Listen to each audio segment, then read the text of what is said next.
I wasn't really an anxious person until I got older. Oh, the precious gifts we receive in time. There are two concepts and practices that have really helped me. One is frugal living, and the second thing is minimalism. So I'm going to talk about that today. On this channel, we talk about frugal living, budgeting, saving money, and a sprinkle of minimalism. If any of that interests you, please hit the subscribe so you never miss a video. What is minimalism? For all the people that are new to the concept, there are a few minimalists in my life that I just really value their content, and that is Joshua Becker and the Minimalist when we're talking about minimalism. And Joshua Becker's definition is minimalism is the intentional promotion of the things we most value by removing everything that distracts us from it. I love that. And the Minimalists, they say, if we had to sum it up in a single sentence, which sometimes is hard, but if they had to, we would say minimalism is a tool to rid yourself of life's excess in favor of focusing on what's important so you can find happiness, fulfillment, and freedom. These are both two beautiful definitions. I'm going to share the 5 minimalist lifestyle truths that I have found to be true that have helped me not only decrease my anxiety, but also save money. It's really a win-win. Number 1, less mess equals less stress. There's nothing that stresses me out more than coming home to clutter, coming home to things everywhere that I left in Hurricane Kate as I'm trying to get ready in the morning and not putting things back where they belong. And there's a lot going on when I think about that scenario. It's important to have a place for things so that you always know where they go. Because when you come home and you come home to the hurricane that you have left in your wake, sometimes it is so overwhelming that it makes me just want to lay down if I do that. Do you ever have that feeling like you're just looking at everything? You're like, I don't even know where to start. I don't even want to look at it.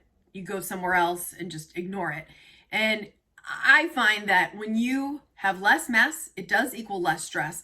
And it also costs you less to not keep adding to the things in your home when you don't really need it. Minimalism has really helped me find that less is more in many cases. It is a money saver, an anxiety reducer. And in fact, when I did the 100 item declutter challenge with Kelly from Freedom in a Budget, did you guys see that? When I did that back in July, I am still reaping the benefits of doing that challenge because my kitchen is way more functional since I did that declutter. Like specifically the kitchen, like that is one of the things that really helped.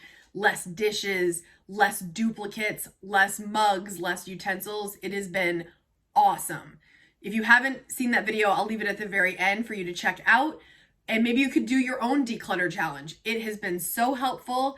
And when you go through the house and you see all the things that are extra, that are not something that you really love, that are taking up space, maybe it's those drawers, those closets, you open it up and things pop out. You know, it's so much less stress when you don't have to dig through things, when you can find things easily. Minimalism has really helped with that. And so in that regard, less mess equals less stress. I can't stress it enough. Number 2, minimalism saves you time. If you adopt a minimalist lifestyle, there's going to be less to clean. And if there's less to clean, that's less cleaning products that you're going to use, number 1. But when you have less to maintain, you're going to get a whole chunk of time back into your life that maybe you didn't even know that you were missing. Think about this. In life, right?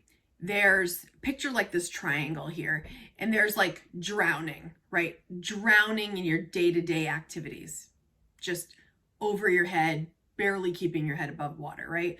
Then there's maintenance.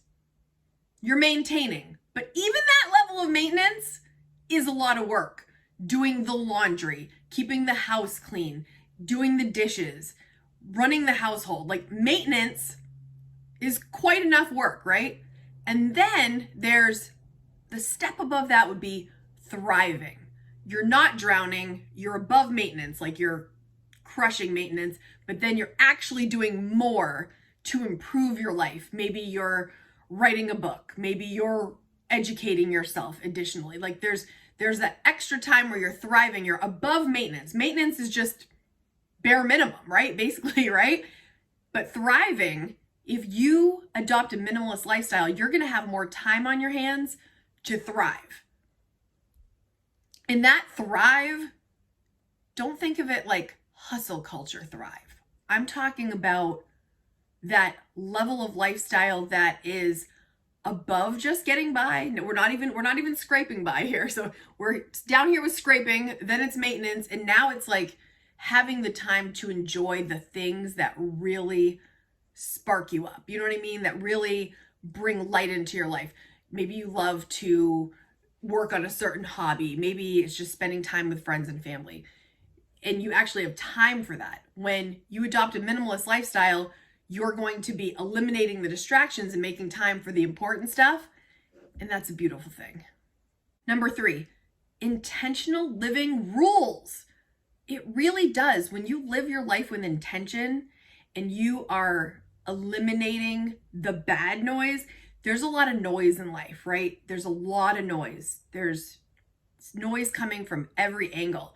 And if you're an anxious person, maybe being on social media makes you anxious. Certain social media platforms, there's some that you're probably just fine, but there's some that makes you anxious, maybe makes you feel almost like depressed in some ways.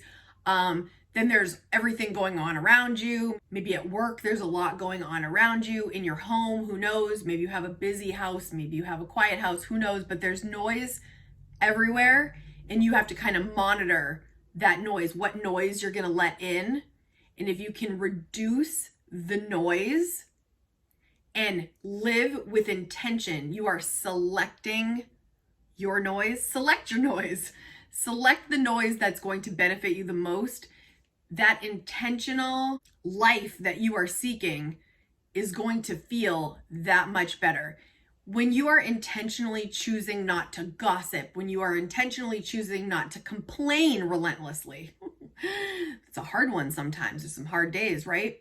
That's going to help eliminate the negative noise and enhance the good stuff. Maybe you're going to choose experiences over things because you intentionally want to have these experiences and the things don't matter so much. This is going to vary from person to person, but when you choose to live intentionally, your life is going to change for the better.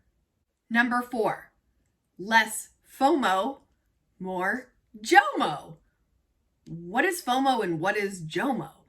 FOMO is the fear of missing out. When you are struggling with the fear of missing out, you're looking on social media, you're seeing that group picture and you're not in it and you weren't invited and you're like, oh, why didn't they invite me? And it wastes a lot of energy and angst.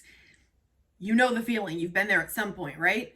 But when you adopt a minimalist lifestyle and less is more, you have the joy of missing out, which is called JOMO, the pure joy of not having that invitation so you can stay home and enjoy the thing that you want to do more, which might be anything else. I am a friendly introvert. We have talked about this before on the channel. So I'm friendly, but my social battery runs low after a certain amount of time, and then I need to regenerate on my own. So I want to be invited, but I'm probably not going some of the time. Depends on the day, got to see where the social battery is at. But when you adopt a minimalist lifestyle and you start being selective with your time and your energy, you're going to be at peace knowing that you don't have to be everywhere and do everything to be part of something cool. Number 5, less guilt. I know some people don't feel this way, but I have a tendency to feel guilty if I'm wasting time, if I'm wasting my money, if I'm wasting my energy. It all kind of circles back to guilt. Like I feel guilty taking a nap. I've gotten better with this over time, but if you're doing the things that we're talking about in this video, you're living intentionally, you are having less mess and less stress. You're using your time wisely and your resources wisely. You will feel confident that you are making decisions for your life that are really using your resources appropriately, and there's no room for guilt when you're doing what you're setting out to do. When you are living a life with intention and you are experiencing the joys of minimalism, you're not going to feel that guilt of, oh, I should be doing this, I should be doing that.